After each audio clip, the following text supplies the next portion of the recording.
teman-teman semua dan Pak Gianto, kami dari kelompok 5 dengan anggota Genta, saya sendiri Patricia, Niko, Rio, dan Irena akan menjelaskan hasil diskusi dari kelompok kami, yaitu dalam aplikasi biologi dalam industri dari hulu hilir.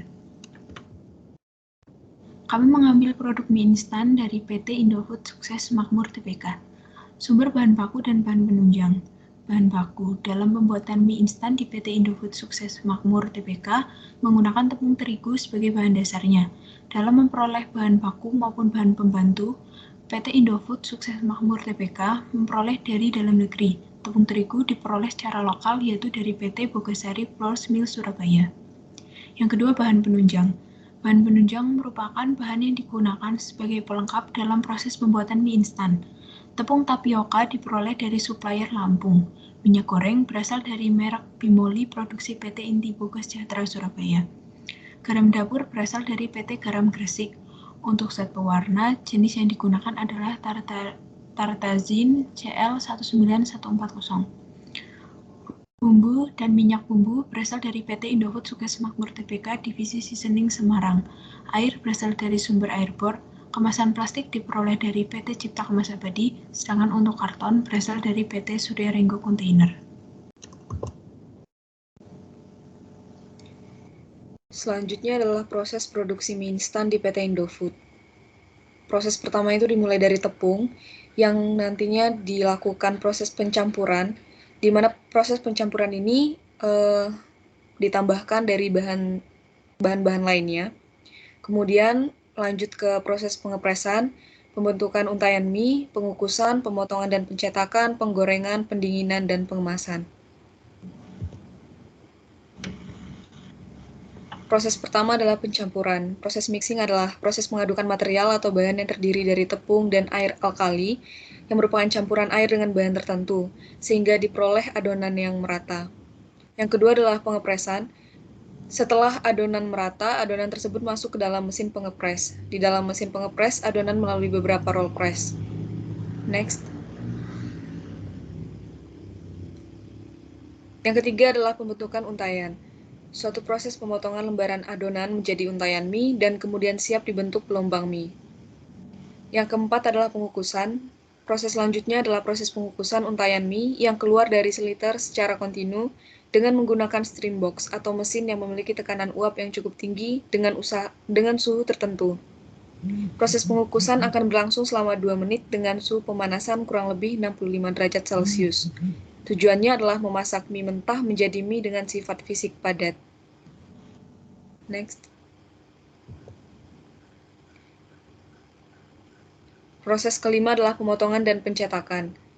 Pemotongan dan pencetakan adalah suatu proses memotong lajur mie pada ukuran tertentu dan melipat menjadi 2 bagian sama panjang, kemudian mendistribusikannya ke mangkok penggorengan.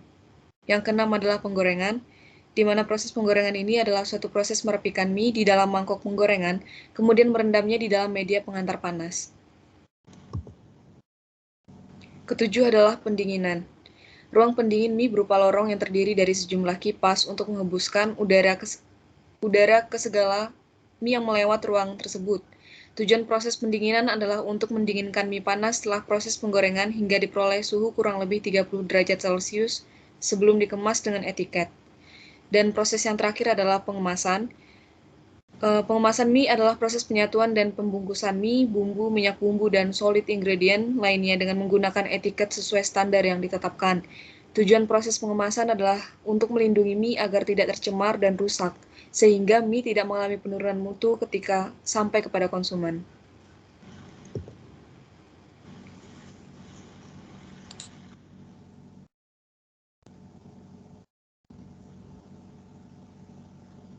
Pengolahan limbah.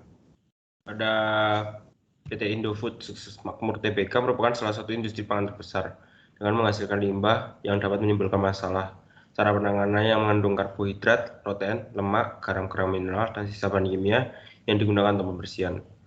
Limbah pada perusahaan ini terdiri dari limbah padat, limbah cair, dan limbah gas. Untuk mengurangi kerusakan lingkungan di sekitar perusahaan, harus dilakukannya pengolahan. Berikut kami akan menjelaskan jenis-jenis dan cara pengolahan limbah pada PT Indofood Sukses Makmur TBK. Yang pertama adalah limbah padat. Limbah padat ini yang pertama adalah tumpahan dari adonan mie dan produk kadaluarsa. Limbah yang ini terdiri dari mie yang gagal produksi, mie basah, mie hancur, mie hancur halus, mie hancur pecah. Proses ini berasalkan dari proses produksi pembentukan mie, pengukusan mie, dan pengurangan mie. Kemudian bekas kemasan bahan baku, limbah berasal dari bahan penolong dan kemasan rusak. Yang ketiga adalah limbah padat domestik, limbah jenis yang berasalkan dari karton dan sampah yang berasalkan dari kantor dan kantin. Next. Limbah cair. Limbah cair terdiri dari limbah proses produksi, limbah proses dari pengujian laboratorium, limbah boiler, limbah kantin, dan toilet. Next. Limbah gas. Limbah gas yang dihasilkan pada PT Indofood dihasilkan dari pengeluaran emisi saat proses produksi. Kemudian hasil dari limbah gas ini berupa gas yang dikeluarkan oleh teropong asap dari udara. Penanganan limbah dengan cara limbah gas ini dengan menguranginya dengan menyaring kembali udara-udara yang dihembaskan pada teropong udara. Next. Berikut adalah pengolahan limbah dari proses trapping hingga air penyiraman tanaman. Next. Pada diagram sebelum slide ini, pada proses tersebut terdapat proses primer dan sekunder. Proses primer terdiri dari proses trapping dan ekualisasi. Proses sekunder terdiri dari anaerob, aerasi, sedimentasi, bak kontrol, koagulasi sampai sedimentasi, klorinasi, dan penampungan. Next. Berikut adalah lanjutan dari pengolahan limbah. Next. Konsep produksi bersih merupakan suatu strategi pengolahan lingkungan yang proaktif dan terintegrasi yang harus terus-menerus diterapkan pada proses manufaktur dan sebuah siklus hidup produk untuk mengurangi sebuah risiko terhadap manusia dan lingkungannya. Ada beberapa prinsip pokok dalam konsep produksi bersih, yaitu seperti mengurangi atau meminimumkan penggunaan bahan baku dan energi serta menghindari penggunaan bahan baku yang berpotensi untuk menghasilkan limbah yang dapat berbahaya bagi lingkungan dan manusianya.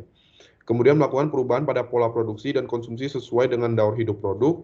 Kemudian menerapkan pola manajemen meliputi pola pikir, sikap dan tingkah laku di tingkat industri maupun pemerintah dan mengaplikasikan teknologi ramah lingkungan dan sesuai SOP dengan aturan yang berlaku. Next.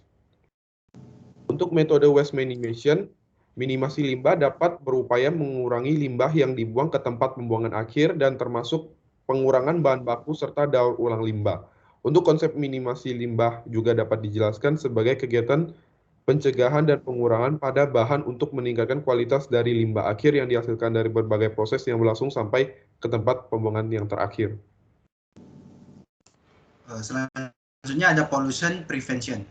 Seperti yang kita sudah simak sebelumnya, proses pengolahan limbah. Jadi perusahaan PT Indofood ini sudah menggunakan 4R atau yang bisa kita sebut sebagai recycle, reuse, reduce, dan repair. Next.